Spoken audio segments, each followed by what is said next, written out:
A miracle in Toronto. The comeback kids do it again. What a game. What a win for the Mets. Thanks to their MVP heroics once again from Francisco Lindor. Boy, did they need that. And they needed that series win, and they get it. Well, now the Mets, for right now, are half game ahead of the Braves, and they head to Philly. Monster series in Philadelphia. I will be there. I'm in Philly right now. I'll be at least one, maybe two of the games. Can't wait for that. And another guy will be there, will join us, is the guy behind this OMG movement. Well, Jose Iglesias started it, but the signs that you've seen in the air, the chains, all that, the one in the dugout was made by Jay McCustoms, and he will join us.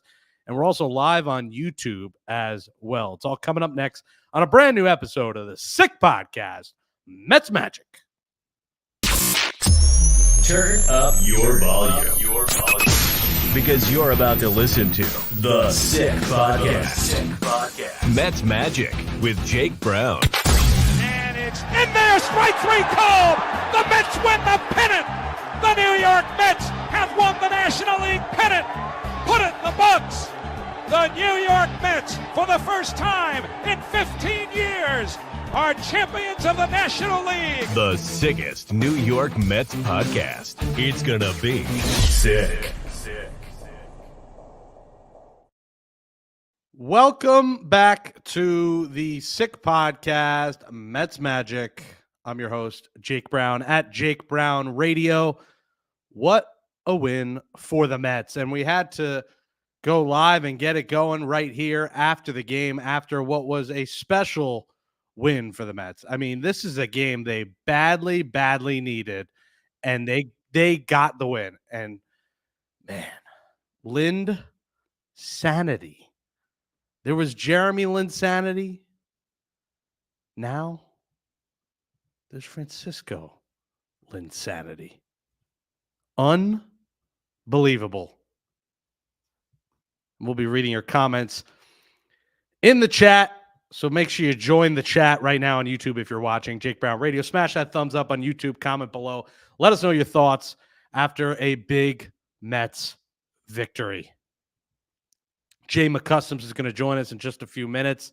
He's in the car. He's about to get home, and we are live on YouTube. But, man, I had to go live because the Mets, they couldn't lose this game in Toronto. They could not lose this game, and they did not. And this team has been resilient all year. Huge.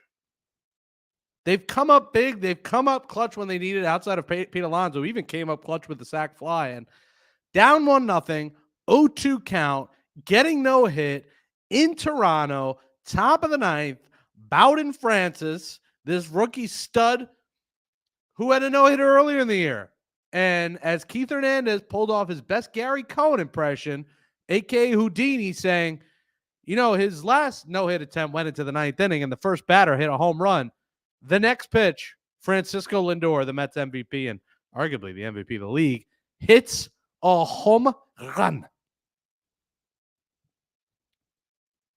What else do we got to say about Lindor? The Mets season and playoff hopes are cooked without Francisco Lindor. And Gary's call. I mean, I wish we could play it, but copyright stuff we can't. But Gary Cohen's the best in the game. Sorry. It's not even close. Does it again. What a call from Gary. What a moment from Lindor. And then, they weren't done there because the game was tied. They needed more. And they got more. Lindor homers. Harrison Bader is standing on the step of the dugout. Jose Iglesias singles on a play that probably could have been made, gets to second. Mark Vientos walks. Brandon Nimmo walks. And then you're like, Pete, literally a double play even if they don't go home, scores the run. I tweeted, a sac fly will do. And he hits a sac fly. And that puts the Mets ahead 2-1. JD Martinez walks, another walk. Thank you, former Yankee Chad Green, for being just awful. Starling Marte, sac fly, 3-1. Another classic Eddie Alvarez move. Another button pushed. by Carlos Mendoza that works. Eddie Alvarez, the pinch runner in September. I didn't know it was going to be him. We thought it'd be Acuna. It's been Eddie Alvarez. He shouldn't be starting ever, and neither should DJ Stewart, which we'll talk about later. I don't want to spend too much time on DJ Stewart. Alvarez scores 3-1 Mets. And then he said, you got two guys on. Chad Green comes out. They bring in Genesis Cabrera, and he said, you could use a little bit more insurance because you never know with this bullpen. And then Mr. Ninth Inning Homer himself, Francisco Alvarez, hits a piss missile to center field for a 3-run jack. And it's 6-1 Mets.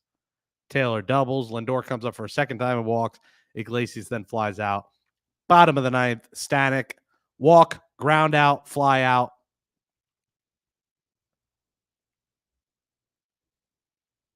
Single. You're like, oh boy. Diaz, one pitch gets the out. Mets win.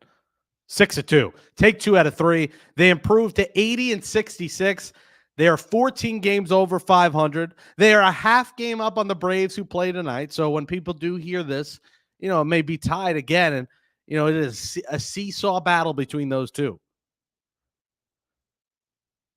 They are 2 behind the D-backs, 2 behind the Padres, but they're right there. And boy, want to talk about just an electric victory. That was it. And that's why I was so fired up that I had to hop on here, looking like Travis Kelce with the stash and everything. That's one of those wins that you'll see on an Ultimate Classic in 2027 in a rain delay. That's the one. G-Money Stacks in the chat. Win number 88. Lynn Sandy helps the Mets win. 16 games left to go. 2 out of 3. Now they got to worry about the Phillies. In Philly, 3 games and 4 games at Citi Field. Francisco Alvarez came through with the insurance run. And yeah, they got it all. They got everything they needed in that 9th inning, and they were on their way to an incredibly disappointing loss. One of those games where you said you just can't lose. You cannot lose that game. And they did. What a fun team this is. This team continues to defy logic. They continue to find ways to win. And it's special. It is a special unit that this Mets team has, and one that needs to be in October. It's been a hell of a story. Mendoza's been a great manager. David Stearns has struck on every move. But now it's go time. And it'll be incredibly disappointing now if they miss the playoffs. It's been fun. It's been dandy, but it's go time. All this means nothing if they're not playing in October.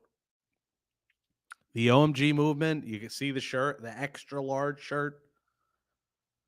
Very cozy shirt. I like this shirt. I might wear this to Philly this weekend. And send me your recommendations, please, for Philly.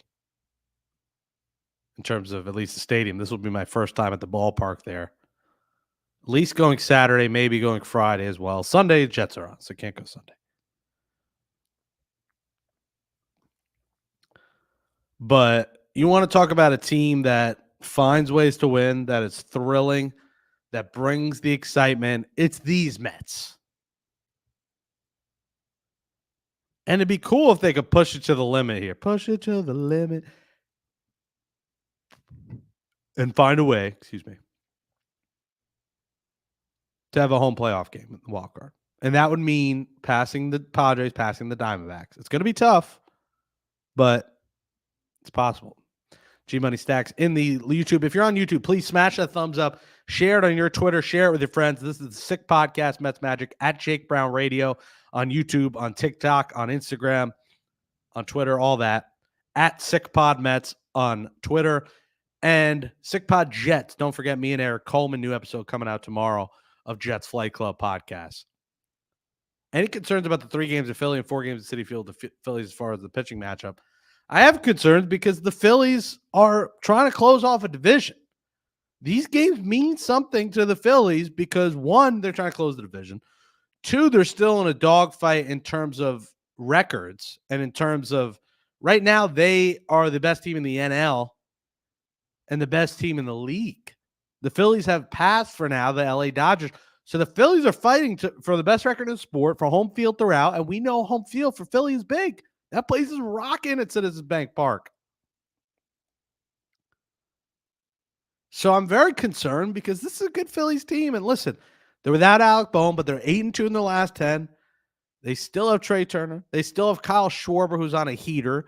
They have Bryce Harper, who's on a heater. They have Nick Castellanos, who's on a heater. That is a dangerous lineup that they have to face this weekend and next weekend. And it sucks that the last game of the year, which is usually a day game, is Sunday Night Baseball. So you don't even get Gary, Keith, and Ron for the last game. And it's a night game. So ESPN and night for the final home game. For the final time, potentially, these fans can see this team that has captured our hearts. That sucks. Night game, it's not that big of a deal. I don't think I'll be able to make the trip up, unfortunately. We'll see. But, you want it to be day and you want it to be SNY. I get it's a big game and that's why it's ESPN, but not really fair to the fans that the last game's got to be night and on ESPN. It's just not really the fairest thing. But what was fair is Francisco Lindor hitting a piss missile. I mean, how can you not love this guy? Love the family, love the story. He's the captain. No matter if he's going to accept it or put a C, he is this team's captain. I would love to see it happen. We don't see it enough in baseball with captains. Maybe he doesn't want that pressure of having the C in his chest, but he embodies a captain. It's not Pete Alonso. It's not Brandon Nimmo. It's Francisco Lindor. And he's not going to win MVP, but he should be the runner-up. And I think that means something to be the runner because Shohei Ohtani's numbers are just absurd. And listen, he doesn't play defense. And without him, the Dodgers probably are still a great team, but that's because they're an all-star team. The Mets without Lindor are terrible. The Mets are nowhere near the playoffs without Francisco Lindor. And they're going to need other guys to step up too. That's Brandon Nimmo, that Pete Alonso, I'm talking to you. They have to step up. The Mets out of all these teams have the toughest remaining schedule. They have 3 in Philly. First place Philly, best team in the sport. They have 3 against the Nationals at home. The only 3 games left against a team below 500. 4 at home again against the best team in baseball in the Phillies. Then the massive 3 games in Atlanta that could determine the season and determine the tiebreaker between those two. And then at Milwaukee for 3. A Milwaukee team that is also right there, either fighting for the best record in the league or fighting for a better seed. Like Milwaukee could be playing for something that last weekend. They could be playing to knock the Mets out too, who is the team that as of now they would play. So there are a lot of situations here that could play out. And it's going to be fascinating to watch. But it's all set up nicely now because of what happened today, September 11th, 23 years later after that tragic day. I was 10 years old. I was in, I want to say elementary school. I think I was in 4th or 5th grade. I forget now. And my dad was in the city at the time. And I just remember he talked about seeing the smoke from the rooftop of his building. And, you hope your friends and family came home and all their loved ones were alive. And not everyone that was the case. So we will never forget that fateful day. 23 years ago. Amazing. It's been 23 years. And thoughts and prayers to all of them. G Money Stacks in the chat. Jerry Blevins on a Shea Station podcast said there's no way Shohei Ohtani's getting MVP, and I agree with him. He's a designated hitter that plays the field. I think he will, just because 50-50 is almost unheard of. Unfortunately, he's going to get the MVP. And while I disagree, I want Lindor. I also think baseball knows it's Ohtani, the international piece, and it's just historic numbers. Well, Lindor, I know average doesn't mean much, but you don't see an MVP ever that hits 270. I think that's irrelevant. If you watch the Mets, that means nothing. His WAR is the best in the league. I just think Ohtani's going to win it. But again, never forget 9/11. Don't forget about that horrible day. But today for the Mets was a good day, at least on the field. And it's a good day where we could chat with my bald friend. I held down this shirt, this sign, the OMG sign, and I literally woke up with severe back pain. It was a very heavy sign, but it was the night. A big night in this Mets season. I'll always remember that night, not because of the back pain, but holding the sign was awesome. Wherever I went, people were stopped. It is, Jay knows he's on TV all the time with this thing. It is an attention. It's like having a big tits. I hate to, get graphic here on sick. It was like I had large breasts and everyone was looking. I only have B cups. They're not that big, I do eat pretty poorly, but it was like that. It was like I just got, a new rack. Instead, it was a 30-pound OMG sign, and the Mets had 3 homers of the inning. And on the Mets ticket renewal, I don't think Jay even knows this. The Mets ticket renewal video, my friend Summer sent me this. I'm in it. The video of me holding the OMG sign in my Stephon Marbury sunglasses that change colors that don't anymore because the charger died and they still haven't sent me a charger because they ran out of chargers. There's the video in the season ticket package of me holding the sign. So I made it. So if you're getting season tickets or a plan next year, you might have got a video. Look for me. I'm in it. That was a fun night. It was also, unfortunately, the night Kodai Senga went down. And that's another element to this Mets season, that Senga would be able to be activated on Wednesday the 25th in Atlanta. And boy, he would add a huge piece to the final Mets weekend. Let's welcome in our guest now. We're live on YouTube. Remember, smash that thumbs up, comment. We'll read your comments on the show. Share it with your friends and family. Jay McCustoms. Jerome is his actual name, but we know him as Customs. Jake, what's up, man? The beard is getting pretty gray. Like, do we need Keith Hernandez it's just for men hair? I'm not doing just for men, man. Forget that. I might actually cut off my beard and do a mustache like you, but I think my wife will kill me because she says I don't have a good jaw. I mean, I got 3 chins, so I don't really have a good jaw either. It's going to motivate me to lose weight. I might have 1 or 2, man. I kind of like the look, to be honest. It kind of looks fresh. Oh, I mean, I look like the Jewish Hitler a little bit, but I feel like it looks kind of fresh. I've been told it's the Travis Kelce look now, but I wanted to try something different. I moved sadly from New York, was laid off. I'm like, everything's downhill. Let me try something fresh and try a new start. So what do you think the stash could work? Do you think I could pick up ladies in Philadelphia with the stash? Listen, the stash plays in Philadelphia, man. It's that, and it's the charm, and bring that New York swag, and you'll be all right anywhere. The Mets have brought the New York swagger. Jay, what a win today! I mean, I think that win today defines this season and this run they've been on since Candelita, since the OMG movement, since you brought the sign to the Cohen family, since everything's transpired since early June. Today was that game that defines what this team has never said. I mean, they were getting no hit by Bowden Francis. He sounds like the 17th president or a colonel in the Civil War. Mr. Colonel Francis. I mean, he's had a good year, but most people, an average baseball fan, Jay, hasn't heard of the guy. And then Lindor hits an absolute piss missile to right field to tie the game. Yeah. And then again, big at-bats, rallying, taking pitches, walks. All these things that, have made this Mets team special, playing together. Harrison Bader standing on the ledge of the dugout, after the home run. All these things in a magical 9th inning that you're going to watch in 2027 on a Mets rain delay on SNY in the Ultimate Classic Mets Yearbook 2027. 2024. They all materialize into a real special win that, Jay, they needed going into, 1, this much needed off day because they're clearly gassed. 2, a massive series in Philadelphia. Yeah, I mean, I think losing this game and would have been a down point, going into Philadelphia, especially because we have Arizona that's probably going to win today. I mean, they were blowing the doors off whoever they were playing. It's skipping my mind right now, but Texas. We don't want to lose ground. We want to keep our foot on the gas and continue to be as close as we can to not only taking to keeping the 3rd wild card slot, but also putting ourselves in position to take either the 2nd or even the 1st wild card. We don't want to lose ground.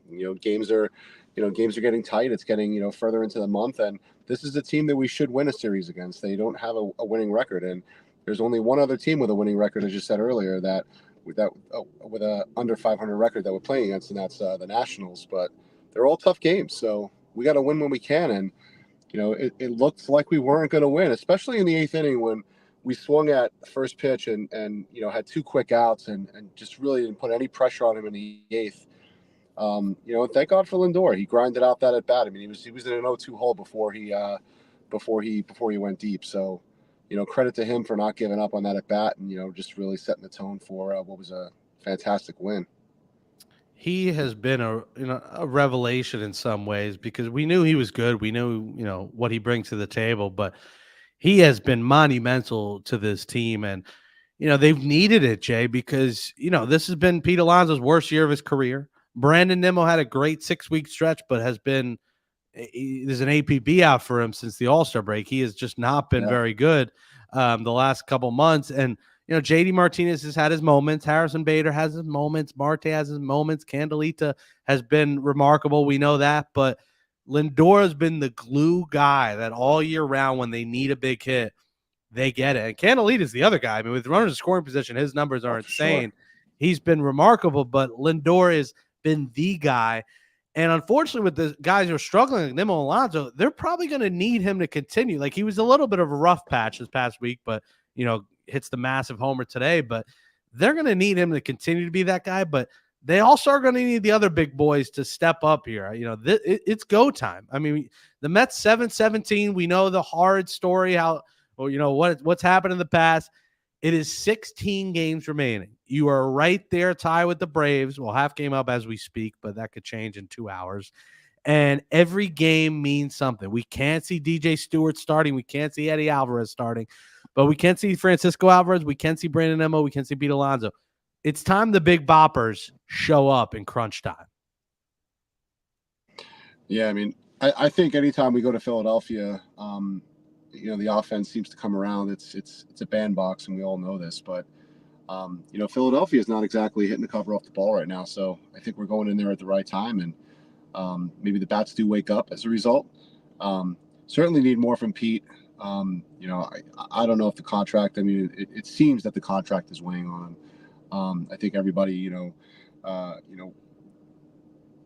will probably say that obviously in a down year, you don't want to have it in a contract year, but the contract seems to be looming heavy over him. And, Brandon Nimmo, I don't know what his issue is. Maybe it was moving to left field, but he's been playing solid in the field at least until he, hurt his shoulder.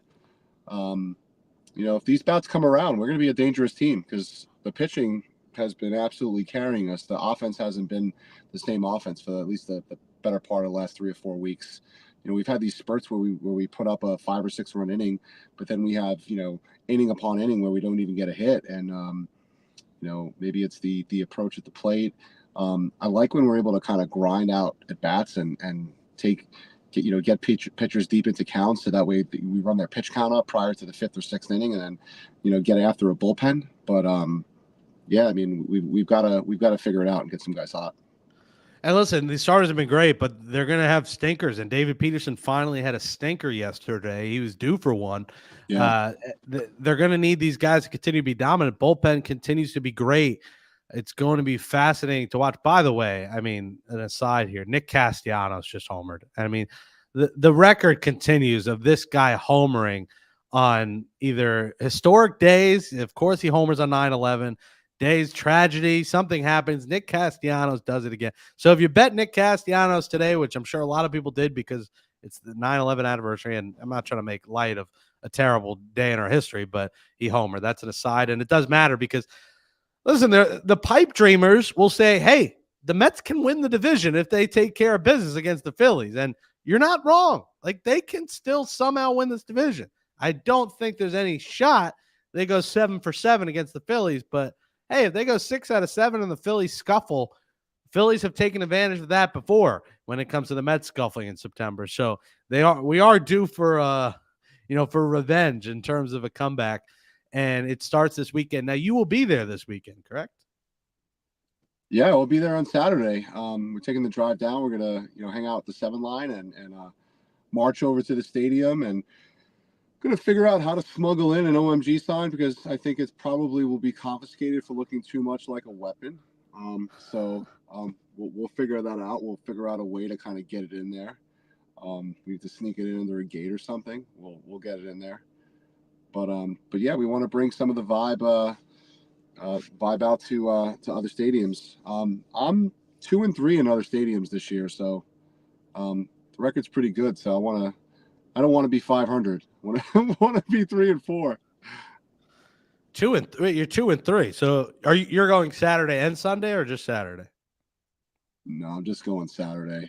It's Saturday. Too long of a weekend. I have a lot of work to do, man. OMG has been absolutely like life-changing between pins that I'm selling right now on my site, and a bunch of give us the breakdown. Give us everything that out. you're selling, everything you're selling on the site. Just tell us the whole story here from start to finish. As I eat my Auntie Anne's pretzel. The story of OMG, how it came about. The OMG, from what it started to the owners to now everything that you're selling and your website, plug that and all that. Yeah, so day one was it was conceptualized on Sunday Night Baseball, watching the interview between Eduardo Perez and Francisco Alvarez, asking, who's been a bigger impact to the team, which gimmick, has it been Grimace or has it been OMG? And then he just lit up and said OMG and like threw his hands up, and he said, every time we hit a home run we go OMG, every time we do something good we do OMG, after every win we play it. And we all knew that it was going on. We knew that that Jose had an alter ego, Candelita. He performs under that name and had a song coming out, but we didn't know the release date. And then as details came out that the release date was coming, a couple days prior, he had issued team shirts to OMG shirts to everyone on the team, including himself and Alex Cohen. And I saw the shirts on Mets.com and on Alex Cohen's page, and I took a screenshot. I rendered it, made it workable so that way I can cut it. And that was on a Wednesday. On a Friday morning, I cut it, painted it, and brought that version, which was the blue and orange version that they have in the dugout. Well, that's the one in the dugout now is the second version. But the first version that I brought that one and a Grimace one. And got to the stadium that day at about like 4 p.m. on that Friday night, June 28th. And went to the K Corner, met some friends, had a few drinks, saw Mr. and Mrs. Met, took some photos because everyone loved the sign. And then I hear Alex behind me. Oh my God, that sign's so beautiful. What do you plan on doing with that, Jerome? And I said, I'd love to give it to the team. Can you help me out? And she said, absolutely. Just sign the back and I'll do what I can. So she brought it down to the clubhouse, and gave it to the clubhouse attendant. That's all I knew about it up until that point. So in the third inning, when Tyrone Taylor hit a home run, apparently they gave it to him. They didn't pose, but they held it up. And I started getting text messages. Hey, your sign's in the dugout. And I have a picture of Starling Marte with his arms over it, on top of it, just resting on it. And I'm like, wow, this is pretty cool. Then and that was the night. That was the night. Pride night. That was the night that the song came out and he sang it, right? Because I was behind the dugout. Concert. Yeah, he had the concert too. We were there. We came down to the dugouts, and then after Pete Alonso's home run and then ultimately Jeff McNeil's, they start posing with it. And then now it's all over Mets.com. It's hitting MLB. I'm getting messages from everywhere. Who made this sign? Who made this sign? I had a message a message to me on Twitter from Steve Gelbs that I had no idea about till like 1 a.m. I'm like, holy crap, Steve Gelbs wants to know about this sign. And I met Steve the following day after the concert. I didn't get any sleep that night. I was up to like 5 o'clock in the morning, just looking at messages, responding to people. It was crazy the amount of impressions that it had and the amount of attention it got me. So I met Steve at the stadium the Saturday afternoon game. It was a 4 p.m. start. I met him at like 2:30. We did a quick interview, and he brought that information to the booth. Fast forward a couple days later, we're hitting a lot of bombs, and Wednesday night, July 3rd, I'm at the Brooklyn Cyclones game delivering their OMG sign, which if you watch on my Instagram page, it's like a blooper video. I drop the sign on the way in, it snaps in half. I glue it back together, and no one's any the wiser, but it was just like one of those things. And that same night, the O fell off, the OMG. They had 5 home runs or 3 home runs that night, I believe, against Washington. They were up 5-0, and we wound up losing that game. I get a message that the O popped off after the Francisco Lindor home run, and they have it taped over. And I'm like, oh man, I can't let them have that. So I went back to the studio on that Friday morning, July 5th, made a new one.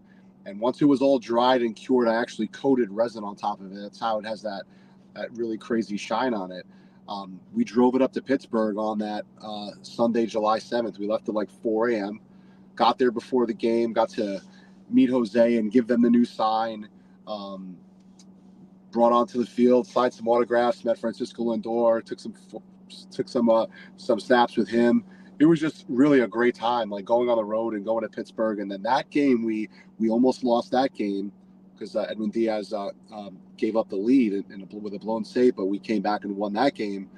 And it just felt like there was a different mojo with this sign. And a couple days later, I was invited to the stadium and got to meet Alex and Steve and sat down next to Steve, and we're having conversations about. This was the day I think that we picked up Phil Maton, and I was talking about whether we were going to be buyers or sellers, and he's like, "Well, we're already buying. We got Phil Maton." He's like, "There'll be more, but they're going to be measured and calculated moves, and all the moves, I feel like they're really kind of coming to fruition. I feel like it's about not always having the sexy names, but the people who step up and contribute." Then we had that Friday night game that we were at where I met you and gave you a sign to have and to hit the home runs, the Senga night.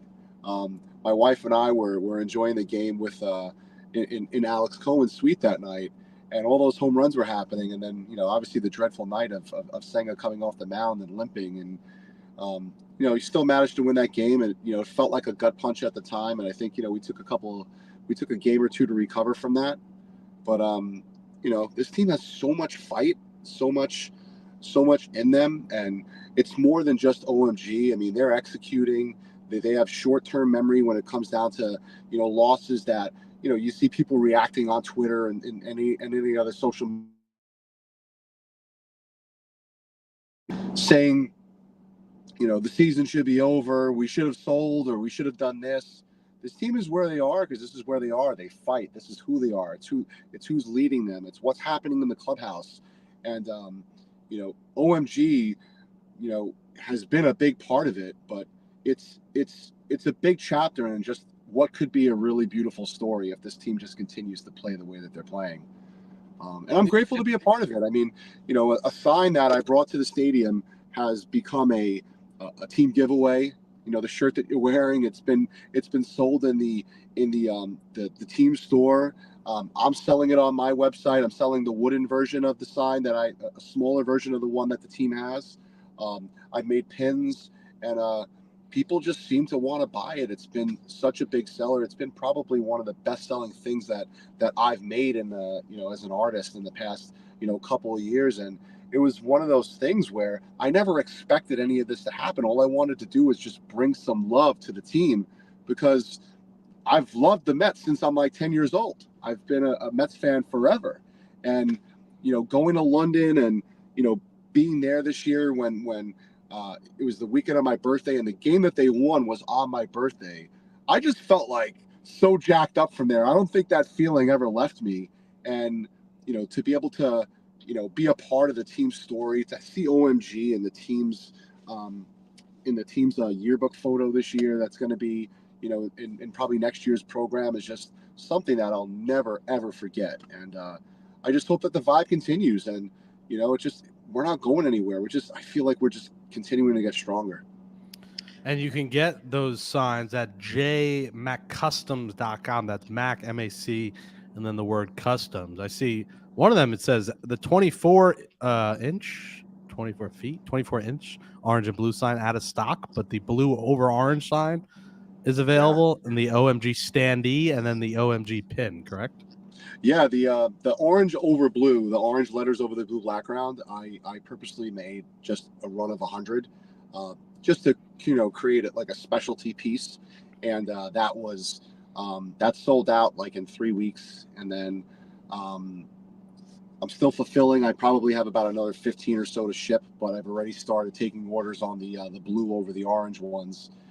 And the standees came from being hired by the Mets organization to make some standees for the team, not the team, but for members of the staff. So I made a prototype of a standee with like a clear plexi to kind of hold it on, and those are actually desktop standees, and a little bit more affordable than $200, but still all quality stuff. It's all made here in the state of New Jersey, and it's not shipped out or made overseas. And the pins, they're at a pretty competitive price point compared to some of the other pins, and the quality is super dope.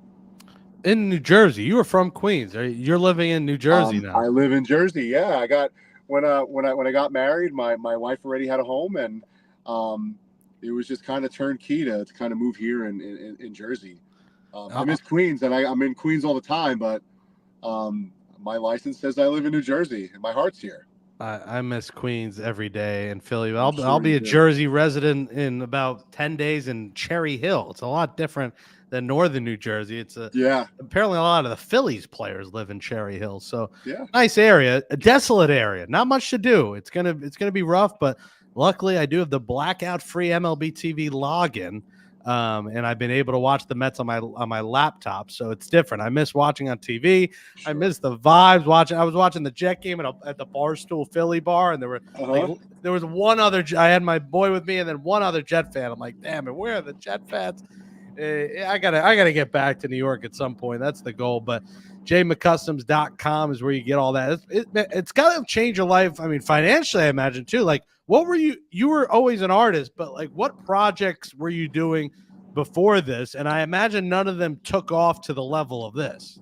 Well, I mean, I had a really big project last year that pretty much like carried us through like 8 months of the year. I led the installation of the visual components of the Cake Boss location in Times Square, Carlo's Bakery.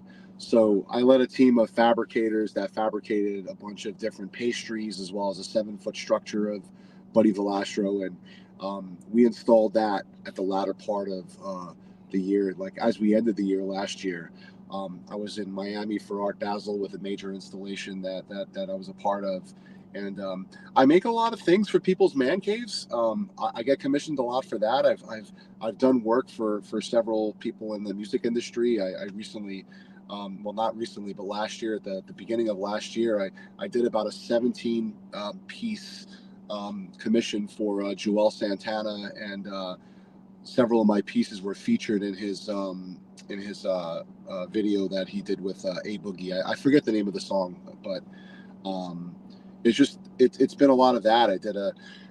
I did a foam sculpted BMW for Jim Jones for his podcast that's coming up. So there's just a lot of things that I do that haven't nearly gotten anywhere close to the recognition that this is getting me. I made a piece for Aaron Judge, a piece that was gifted to him as a Christmas present in the end of 2022. That was a large embodiment of his home run stance. His home run swing with all of his accolades from his MVP season, and in August of last year as well, I made a piece for DeMarcus Ware's Hall of Fame coronation, all of his stats in a very similar style to Aaron Judge's. So I do a lot of stuff in the sports arena. I make a lot of custom furniture. So I'm busy with a lot of woodworking jobs that I get, but the real passion comes around stuff that are related to sports and hip hop and the things that I really enjoy. How do all those things come up? Like, how did Joel? Are these relationships you had, or do they find your work or your website? Like, how does this work? That's a great question. Do they look up someone, woodworking and J McCustoms is the first guy? Well, I mean, up? Thankfully, like some of the content that I've made has shown up on the popular page, or has gotten 30, 40,000 views in some cases. Some cases more, and sometimes it gets fed to people with the blue check. And I remember he messaged me at like 2:00 in the morning, and I happened to be rolling over and I saw the alert, and I'm looking at it. It said Joel Santana followed you. I'm like, oh wow, okay. And then I see a message, and he liked something I did, and we talked the next day, and I made something for him, and then it just became like this. I'm delivering stuff to his house. I'm installing it in his walls, and I'm seeing the studio, and it's wild stuff. And it's become like referrals will pass the word around of the type of work that I do. I've done a lot of behind the scenes work to kind of, help out other artists that are doing sculptures or doing things that kind of help, their platform and some of the installations that they do. So I'll get the specs from them, and I'll cut them out to the spec that they need, deliver it, help with the installation, whatever I need to do. And it just keeps you busy, keeps you working, keeps the money flowing. And, there's times when, I'm so busy that I'm hiring people, like right now. And there's times where it's like, oh, well, is somebody ever going to call me? I mean, do I have to do some advertising and marketing? But this opportunity's been great. I mean, I've been really blessed and fortunate that this is happening with like the thing outside of my family that I love the most. My love for the Mets is just so strong. It's been since I'm a kid, and to be doing this right now, like I pinch myself because it's been a long time coming, and something that I never want to take for granted, and I want to do it well, so that way I do the fan base proud, I do the stadium proud, and the owners proud, because they've helped keep the spotlight on me. Yeah, they've treated you well, and it's a cool feeling when you're doing something special for the team you love. I've done with the podcast I've been a part of it, interviewed all my childhood heroes. Has been cool, and I get that feeling. It's really a cool moment, and we're happy for your success. And Saturday we'll have to have a few beers in Philly. I'll need it. I'm not a designated driver that day, so I will definitely enjoy some with you. Well, Seven Line I have a couple of OMG pins for you too, Jake, as well. Perfect. Yeah, I'll wear them on the show here. I might wear this shirt again, wash it, and wear it again this weekend. We need to, take over Philadelphia. Yeah, we do. It's not as many New Yorkers. Although I ran into one in the elevator in this building. They said they're going Saturday. I just ran into another New Yorker coming down here. So New Yorkers are everywhere. We are everywhere. But in terms of the fans and going to bars and watching games, it's not as prevalent. So I'm glad I get to see the boys this weekend in a crucial series. And I was saying before you got on, I hate that I don't think I'm going to be able to make it because we're moving to Cherry Hill. But the final weekend, next weekend, the Sunday night game being ESPN, no Gary, Keith, and Ron. And it's the last home game of the year, not a day game. It just doesn't feel right to me that the last game's not our home broadcast and not during the day. But listen, the hope is that maybe they'll have a home playoff games, and it'll take overpassing the Padres and the Diamondbacks to do, which I don't really see happening. If not, NLDS, and hopefully they win the wild card round. Who knows with this team, Jay? Like if Kodai Senga comes back, which he hopefully does, this rotation is scary with Sevy, Senga, and Manaea at the top of it, and David Peterson. Maybe even out of the bullpen. That this team could surprise some people if they sneak in, and I think they deserve it. I think baseball needs it. I think the Mets have by far been the best story in baseball. You could tell me about the Brewers and Murphy and them overcoming injuries. Nobody cares about the goddamn Brewers. The Dodgers were expected to be this good. The Phillies were expected to be this good. Maybe the Guardians have surprised. The Royals have surprised a lot of people. But the Mets have been the fun story in baseball that most people are really everyone's rooting for, unless you're an NL East fan. Outside the division, everyone's rooting for us, and I think it's all the makings for a special run. So let's get in the playoffs. Let's OMG our way into the playoffs. OMG OCTOBER October OMG. It all that took a second. The October OMG Revenge Tour. Listen, these final like 16 games. There's so many revenge scenarios that to me just come out. Like it would be really amazing for us to knock off Atlanta at home and take the wild card spot from them and just create that take that tiebreaker scenario. It's not going to happen in Atlanta. I mean, if they sweep, I guess it can, but it can. It's hard for. I think it's going to come down to Milwaukee. But man, like you said, if you take 2 out of 3, you win the tiebreaker, and then you tie the last game of the season. Boom, you're in, and they're out unless Arizona collapses, which could also happen. Arizona, though, getting Christian Walker back has been massive for them, and Ketel Marte.